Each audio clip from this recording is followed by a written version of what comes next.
Je vais simplement vous parler des origines de la franc-maçonnerie au XVIe et XVIIe siècle.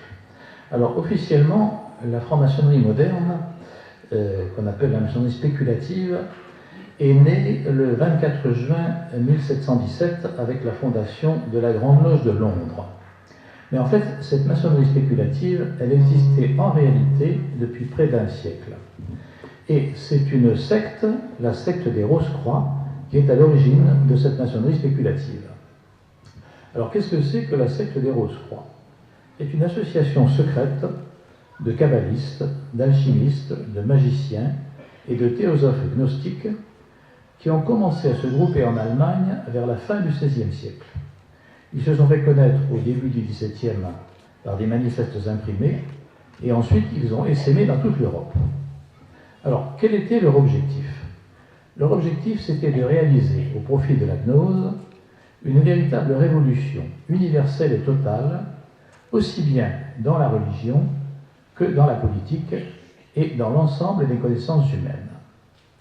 Alors, en politique, ces gens-là, les Rose-Croix, avaient repris l'idée d'un impérium gnostico-mystique qui était en faveur dans les cercles dirigeants britanniques au XVIe et au XVIIe siècle.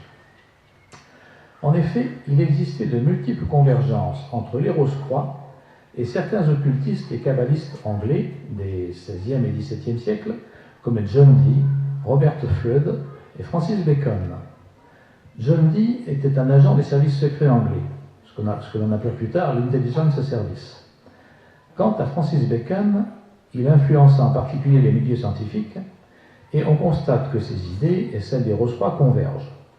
Alors ces idées, elles allaient aboutir vers 1645 à la fondation d'une académie des sciences, la Royal Society, qui reçut son nom et sa charte royale en 1662. En 1640, donc avant cette fondation, un Rose-Croix morave, qui est célèbre, qui s'appelle Comenius, dont le vrai nom était Jean Amos Kominski, fut invité en Angleterre et il prononça un discours devant le Parlement anglais. Il était un des plus ardents partisans du projet de la Royal Society, à laquelle il assignait une fonction typiquement rosicrucienne, celle de réaliser une véritable révolution dans l'ensemble des connaissances humaines. On constate donc que ce qui s'est mis en place au XVIe et XVIIe siècle, c'est tout simplement le projet d'un nouvel ordre du monde. Là encore, le rôle de l'Angleterre fut décisif, et elle comprit l'importance qu'il fallait attacher à un point qui jusqu'alors avait été négligé, le rôle des services secrets. Ce fut sous le règne d'Henri VIII, le roi qui a, fait rompre, comme chacun sait, l'Angleterre avec le catholicisme. Ce fut sous son règne que Thomas Cromwell, lord du sceau privé, créa un espionnage national anglais qui fut d'emblée caractérisé par le fanatisme protestant et par une intense activité anticatholique. C'est ce qui ressort d'un ouvrage paru en 1976 de Richard Ticcon, Histoire des services secrets britanniques. Alors comme chacun sait, il y a eu une parenthèse de retour au catholicisme avec le règne de Marie Tudor, mais Élisabeth Ier, sa sœur, a ramené l'Angleterre au protestantisme, et le principal artisan de ce retour au protestantisme, ce fut le secrétaire d'État William Cecil. Et c'est celui-là même qui réorganisa le service secret. Il était le chef de file de l'entourage de la reine, entourage qui, d'après Jean Lombard, je le cite, permit à Élisabeth de poser les fondements de l'Empire britannique.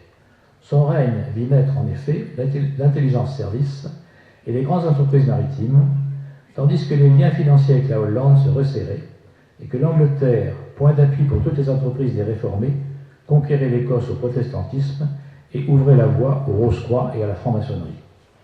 Fin de citation. L'Angleterre allait ainsi mettre sur pied une machine de guerre anticatholique fondée sur la monarchie protestante, l'intelligence service et la franc-maçonnerie. Alors il y a eu divers projets de république universelle à domination protestante qui sont apparus dans les années 1600 et qui ont donné lieu à des tentatives de réalisation qui ont échoué.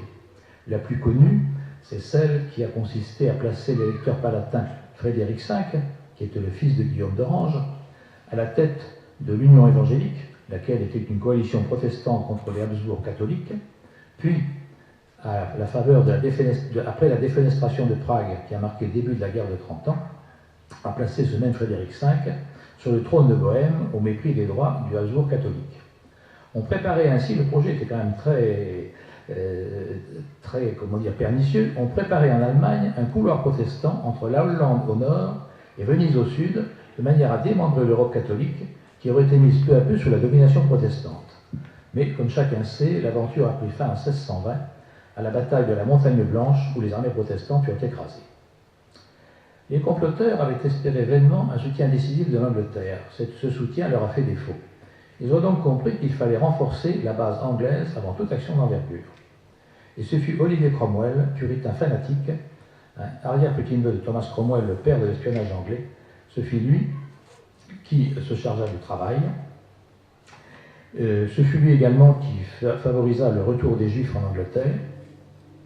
Et de cette façon, on a vu émerger un pouvoir occulte plus puissant que celui qu'on avait connu tout à l'heure. C'est-à-dire que cet impérialisme mystico-gnostique qui ressurgit régulièrement dans les cercles dirigeants britanniques au XVIe et XVIIe siècle, spécialement dans les services secrets, c'est tout simplement l'indice que fonctionne en Angleterre, au cœur du pouvoir, un organisme dirigeant clandestin qui travaille, au moins depuis John Dee, au succès de la subversion mondiale, sous couvert de la protection des intérêts nationaux britanniques ou religieux protestants.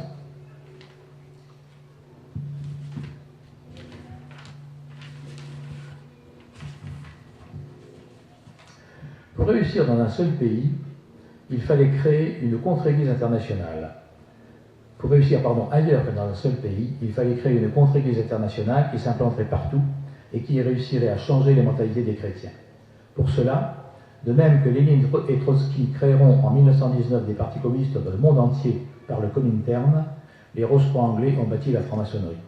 C'est ce qui explique que depuis le XVIIe siècle, la Grande-Bretagne est le carrefour de toutes les subversions. À la fois contre-Église et contre-État internationaliste, c'est ainsi qu'agit la franc-maçonnerie depuis le XVIIe siècle. En conclusion, je vous citerai cette phrase de Monseigneur Join, le directeur de la Revue internationale des sociétés secrètes. Elle a été écrite en 1930. Les maçons, en un mot, sont cosmopolites. La maçonnerie, c'est l'État dans l'État, ou mieux le contre-État, générateur de l'internationalisme qui renverse aujourd'hui les frontières et les patries.